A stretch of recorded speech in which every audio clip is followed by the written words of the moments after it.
Hello guys, मैं आपको overview of spermatogenesis बताने जा रहा हूँ। तो इसमें जो छोटी छोटी बातें हैं, वेरी इंपॉर्टेंट चीज़ें हैं, ये समझने योग्य बातें होंगी। तो स्पर्मेटोजेनेसिस ऐसा बताऊंगा कि आप भूल नहीं पाओगे कभी। ठीक है, इसका ओवरव्यू अगर मैं देखूँ तो ये जो एपिडिडेमिस होता है, एपिडाइमिस, ये आपका क्या होता है, टेस्टिस होते हैं जो कि स्क्रोटम में होते हैं। ठीक है, तो यहाँ पर मैं बात करूँ कि ये तो बड़ा कॉम्प्लिकेटेड डायग्राम है। इससे आसान वाला डायग्राम भी है मेरे पास। ये सबसे पहले ये होता है थ्री फेजेस में होता है। ठीक है, थ्री फेजेस होता है। सबसे पहला जो फेज होता है वो होता है मल्टीप्लिकेशन फेज। जो सेकंड फेज होता है वो होता है growth phase. And next one, third one, then last one होता है आपके पास मैच्योरेशन फेज, जिसमें वो मैच्योर हो जाता है। ठीक है, तो इसको यहाँ पर हम सबसे पहले ये होता है, कौन सी सेल होती है, प्राइमोडियल सेल किसे प्राइमोडियल प्राइमोडियल सेल कहते हैं इसे। तो ये जो प्राइमोडियल सेल है, इसमें सबसे पहले होता है मल्टीप्लिकेशन, सिंपल मल्टीप्लिकेशन बोलते हैं। Mitosis is the kind of also a multiplication. तो इससे 46 से दो बार, एक से दो बन गए, और इसको दो से भी फिर चार बन गए, यानी कि एक सिंगल इससे भी दो बन गए। सिंगल इससे भी दो, हम और भी बना सकते हैं लेकिन I have not enough amount of page, so हम इतने ही बनाते हैं। तो इससे भी हमने दो बना दिए इसमें। अब इसकी बात क्या होगा, यहाँ पे मैंने बताया आपको ग्रोथ फेज होती है। तो ये साइज में बहुत बड़ी हो जाती है।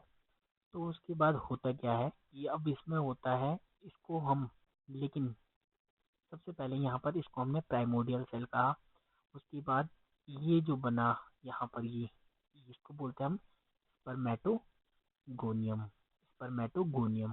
और सिंगल सेल को बोलेंगे हम, सिंगल वाली सेल को बोलेंगे स्पर्मेटोगोनिया। ओके, जो ग्रोथ फेज के बाद ये हो जाती है प्राइमरी स्पर्मेटोसाइट, ये वाला, इसे हम कह देते हैं प्राइमरी स्पर्मेटोसाइट। तो ये जो प्राइमरी स्पर्मेटोसाइट है, ये आफ्टर ग्रोथ के बाद ये जब साइज में लार्ज हो जाती है तब ये बन जाती है। फिर उसके बाद क्या होता है, इसमें मियोसिस होता है। नाउ इसमें क्या होता है, मियोसिस होता है। मियोसिस फर्स्ट के द्वारा ये टू में डिवाइड हो जाएगी, और इसका में जो क्रोमोसोम का जो नंबर होता है वो जस्ट हाफ हो जाएगा, 23 and 23, because due to the meiosis. And this phase is called maturation phase हो रहा है यहाँ पे। ठीक है, क्योंकि ग्रोथ फेज हो गई, मल्टीप्लीकेशन फेज यहाँ हो गई।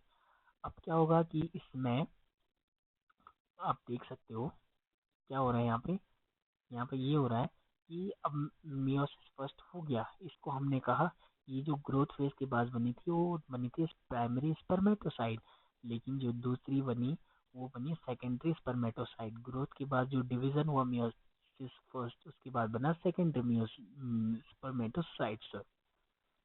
फिर इस सेकेंडरी स्पर्मेटोसाइट में भी डिवीजन हुआ, कौन सा, मियोसिस सेकेंड जब होता है तो इसमें मियोसिस सेकेंड जो ऑलवेज डिवीजन होता है, ये माइटोसिस के जैसे होता है। जैसे 46 डिवाइड में हुआ 46 यानी कि जो इसमें 46 जो नंबर है, यहाँ भी वही नंबर है, यहाँ भी वही नंबर है। तो वैसे ही इसमें भी होता है, इसमें भी वैसे ही होता है कि 23 जो नंबर है वही 23 नंबर यहाँ भी होते हैं। वैसे ही इस सेल में भी होगा 23 और इसमें बार में, फिर इसको हम क्या बोलते हैं, स्पर्मेटिड्स कहते हैं। इसमें लिखा हुआ पता नहीं क्या लिखा हुआ, लेकिन स्पर्मेटिड्स कहते हैं। ठीक है, तो स्पर्मेटिड्स में डिफ्रेंशिएशन होता है, डिफ्रेंशिएशन के बाद ये बन जाते हैं स्पर्मेटोजोआ। सिंगल सेल को हम क्या कहते हैं, स्पर्मेटोजोआ। और इन सबको अगर हम ज्वाइन कर लें, मतलब इन सबको ग्रुप में बोलें, तो हम उसे कहेंगे, उसके बाद स्पर्म कहेंगे। ठीक है, और इस प्रोसेस को हम कहते हैं स्पर्मेटोजेनेसिस। तो this figure show the stages of spermatogenesis. Thank you for watching this video. Thank you.